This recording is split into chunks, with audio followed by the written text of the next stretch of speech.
How to level a cake using the Wilton cake leveler.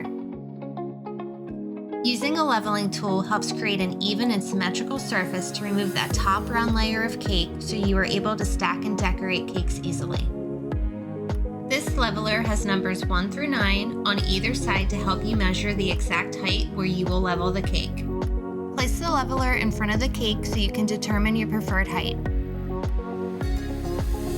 Once you choose the number you would like to level your cake to, prop the leveler on the side of a table or counter and gently press down to adjust the height on either sides. Place the cake you would like to level on a flat surface and align the leveler to the cake.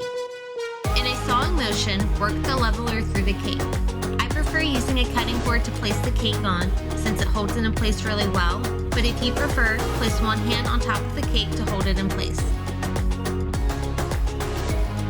Remove the top layer of cake. This should come off pretty easily and set aside. You can always use the top layer of cake to sample the cake or to make cake pops at a later time.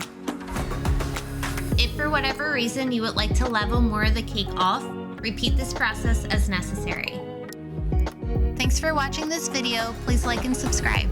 To get notifications whenever I release new videos, hit the bell next to the subscribe button down below.